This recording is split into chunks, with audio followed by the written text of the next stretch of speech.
Hi everyone and welcome to Vorldrevolution channel. Today, we're diving into another amazing book and I can't wait to share my thoughts with you.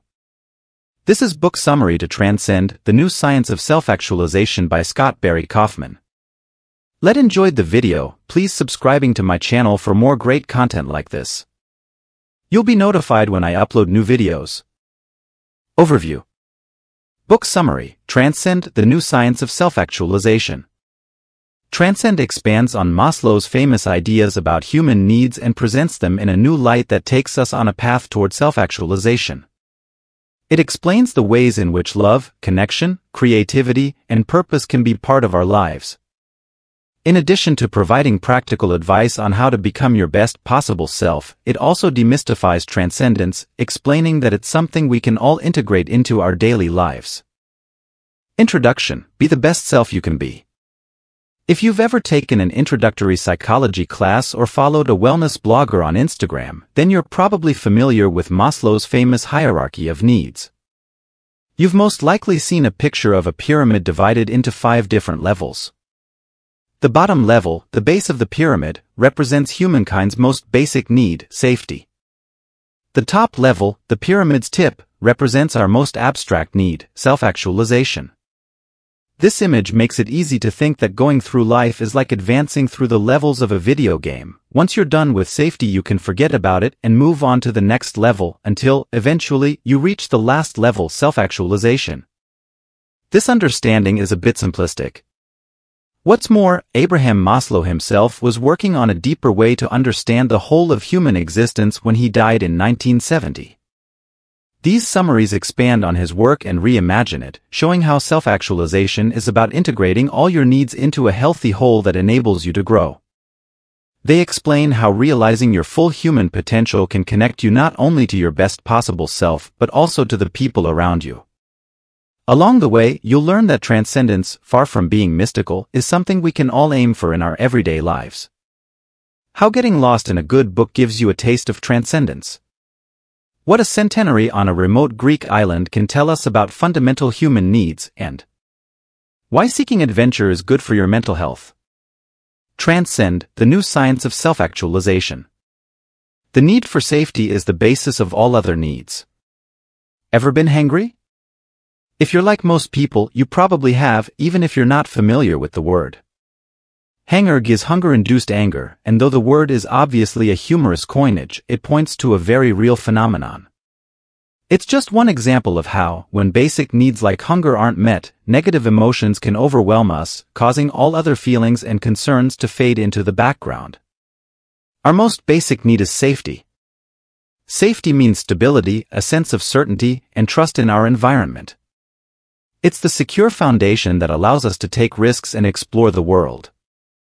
The key message here is: the need for safety is the basis of all other needs.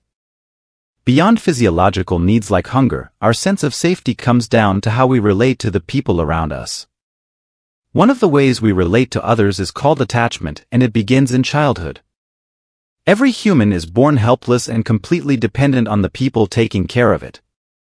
An infant's sense of safety depends on its caregiver. If the caregiver is close and paying attention, the infant will feel safe and secure, and it will be willing to play and explore the world. But if the caregiver leaves or stops paying attention, the infant will get anxious and start trying to get noticed again, by crying, for example. From these interactions in infancy, we develop our attachment style.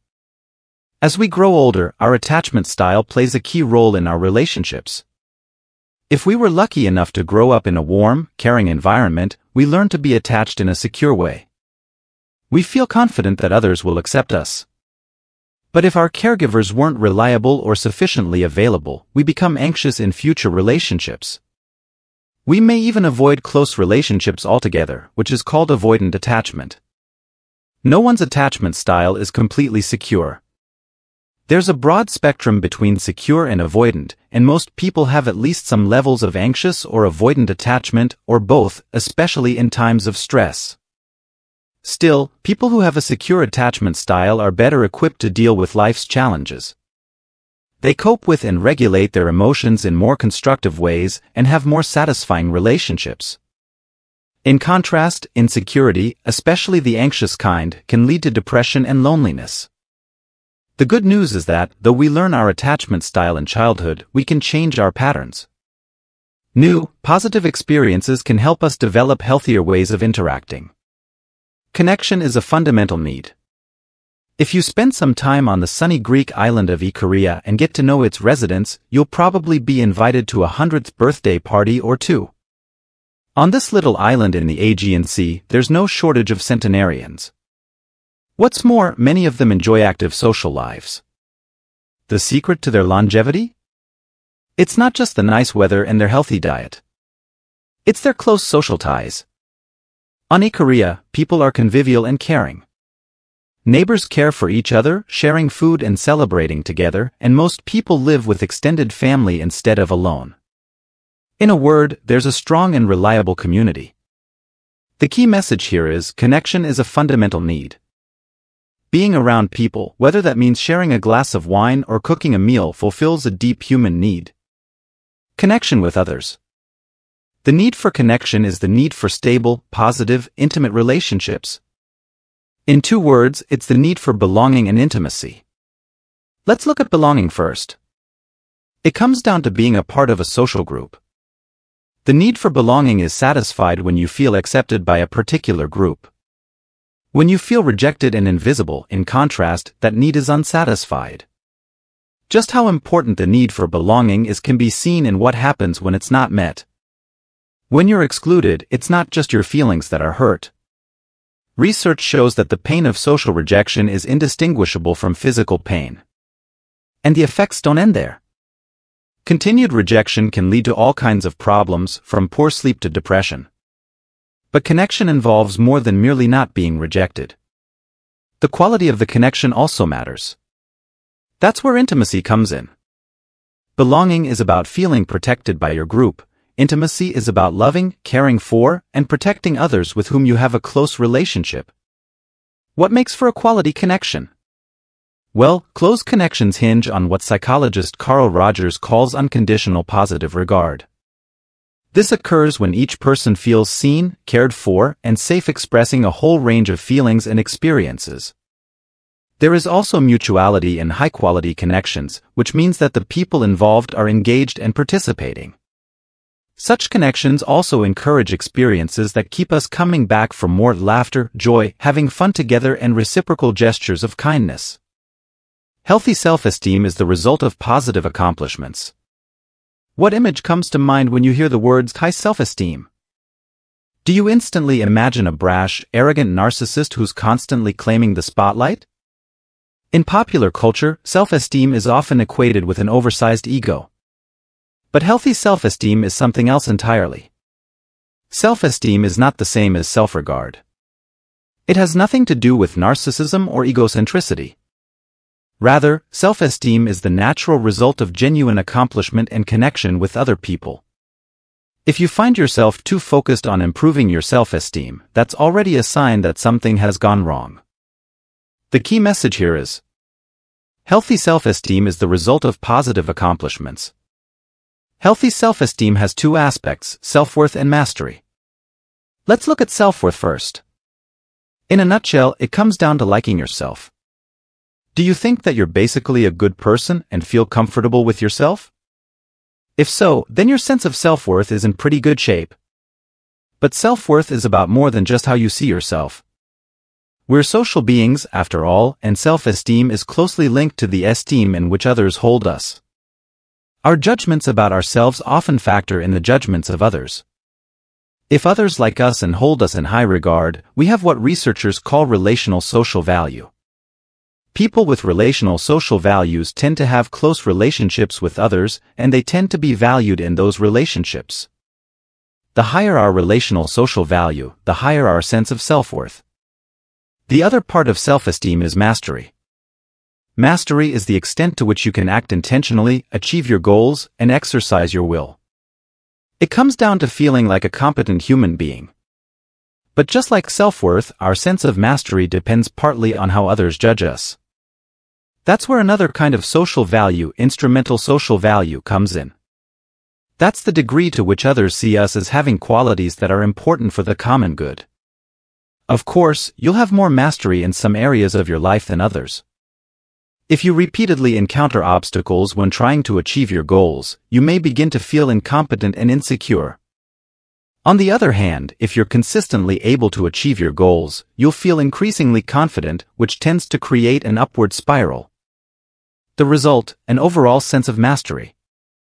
Exploration enables you to grow as a person. Have you ever watched children at play? If you have, you've surely noticed how absorbed they become in their games, approaching the world with curiosity and fascination, as though life were one big adventure.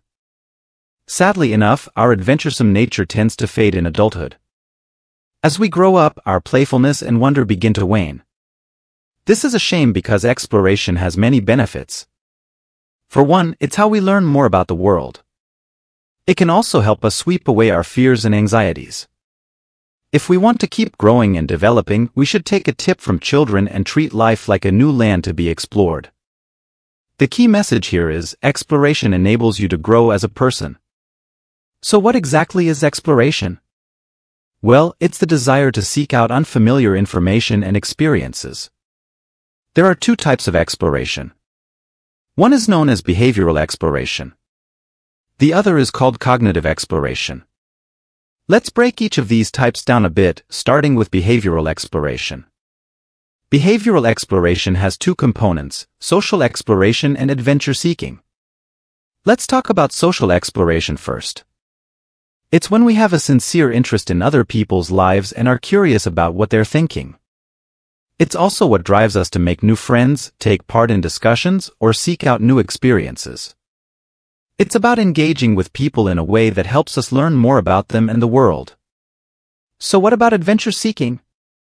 Well, people who seek adventure are often driven by the desire to learn and grow, overcome challenges, and learn new skills. Most people will look at a mountain and will feel nervous about climbing it. But adventure seekers master their fear. They climb the mountain. And they're more resilient and tolerant of stress because of it. But you don't need to scale mountains to be an explorer. And this is where cognitive exploration comes in. It's the kind of exploring you do with your senses and your mind. Cognitive exploration itself has two parts. One is openness to experience. This involves things like appreciating beauty, getting absorbed in activities, and enjoying artistic pursuits. People who are open to experiences in this way also tend to be intuitive, empathetic, and in touch with their emotions. The second part is intellectual. It comes down to reasoning and understanding the world through abstract thought. It's the desire to learn new information and discover new ideas. If you enjoy intellectual challenges and philosophical discussions, then you're an intellectual explorer. Love is more fulfilling when it's not based on a deficiency. In conversations with friends, in popular culture, and even in psychology research, love tends to be defined in negative terms. We think of love as a lack. Love is something people want, something they long for, something that must be found out there. Finding love means receiving love. But the people who feel that they've truly found love, the people who don't experience love primarily as a lack, are those who give love. This just goes to show that we can move beyond the love as lack definition and become capable of turning our love outward. The key message here is, love is more fulfilling when it's not based on a deficiency. In his writings, Maslow distinguished between deficiency love, or D-love for short, and love for a person's whole being. He called this latter type of love B-love. D-love is something we feel like we have to search and strive for. It's a need and it has to be satisfied. But that's not how B-love works. People who love in this way don't need to receive much love at all. Their love is not about what's missing from their lives. Instead, they're focused on admiring others and giving. It's a shift from regarding love as something to be gotten to seeing it as something to be given, from depending on others and being rewarded with their love to loving the world at large. So how do people who practice B-love act? For one, they tend to be driven by self-transcendent values. B-loving people are also notable for high levels of tolerance, benevolence, and trustworthiness. They have character traits like kindness, humility, and forgiveness. Other people love being around them. But beloved people are also able to look after their own needs and assert themselves when necessary. They just do it in a way that remains caring and considerate of others. Above all, beloved people are able to integrate two aspects of human existence that might seem contradictory: agency and communion. Agency involves independence and separation from others. It's about how much you're able to achieve your own goals and assert yourself. In contrast, the community is about contact, openness, and participation, being together with others. Beloved people manage to bring both aspects into harmony. They do this by going beyond the need to receive love, maintaining high levels of self-reliance while also staying engaged in satisfying relationships. Purpose is what gives meaning to our lives. You might have heard about Greta Thunberg, the young climate change activist. She's become a bit of a superstar. But she's the first to admit that she wasn't always so active, and she definitely wasn't always a superstar. For most of her teenage years, she struggled to make friends and spent a lot of time sitting alone in her room feeling sorry for herself. Hard to believe, considering the confident young woman she's become. So what led to her transformation? She found a purpose in life. The key message here is, purpose is what gives meaning to our lives. A purpose is a sort of focal point. It's the center of your life, around which you can organize all your actions so that each has significance. It also gives you the energy to pursue your goals and encourages perseverance. Purpose often means having a calling, an overwhelming urge to follow a particular path in life. And for many, that calling is closely linked to work. So ask yourself, how do I see my work? Is it just a way to make money? Or do you find it interesting, but only if you make progress and get that promotion? Or is it the most important part of your life, something that you would do even if you didn't need the money? The closer you are to seeing your work as a calling, as something you'd do regardless of pay, the more likely you are to be satisfied, not just with your job, but with your life in general. But what if you don't have a call? Or what if you have one, but lack the resources to pursue it? If that's your situation, don't fret. There are steps you can take to make the pursuit of your goals easier. First, choose wisely. When you choose goals that focus on growth, like self-improvement, creativity, or making the world a better place, pursuing them will tend to bring a feeling of well-being, which often isn't the case when you strive merely for money, power, or popularity. Second, choose for the right reasons. That means looking for goals that feel meaningful on a deep level. The most worthy goal won't give you a sense of purpose if it doesn't mean anything to you. The more your goals resonate with you, the more your motivation increases and the more likely you'll be to achieve them. Peak experiences enhance your sense of self and your connection with the world. Imagine you're on a hike in Arizona. You're there to see one of the world's natural wonders, the Grand Canyon. It's summer, and it's hot, and you've been hiking for hours, and then, suddenly, you're there. The massive canyon, it's bigger than you ever could have imagined, stretches out before you. For a moment, you forget your surroundings. You forget that you're you. As you gaze out at that strange and wonderful vastness, you feel as though you've become one with the landscape. Experiences like these are what happy memories are made of. But, beyond that, they are also a crucial component of self-actualization. The key message here is, peak experiences enhance your sense of self and your connection with the world. That feeling you had at the lip of the Grand Canyon, that feeling of oneness with nature and the whole of existence, is what the author calls a peak experience. These are experiences of heightened beauty, wonder, joy, or serenity. Research suggests that peak experiences are great for mental health. They increase motivation and a sense of purpose, make relationships more satisfying, reduce fear of death, and encourage personal growth. And all peak experiences have one thing in common: self-loss. Now, there are two types of self-loss. One takes place when we're in the grip of insecurity. We feel unsure of ourselves or of our identity. This kind of self-loss is frightening and can make the world seem bizarre and unreal. The other kind of self-loss, the kind induced by peak experiences, is another matter altogether. It brings a deepened sense of connection with the world, a feeling of openness and curiosity. It's a paradox: the more the self dissolves and seems to merge with the world, the more self-actualized one feels. There's one word that's often used in connection with peak experiences: awe.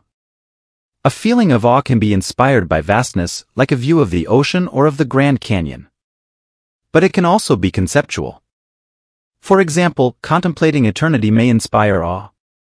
The puzzling thing about awe is that it combines feelings that don't usually go together, such as fear and ecstasy.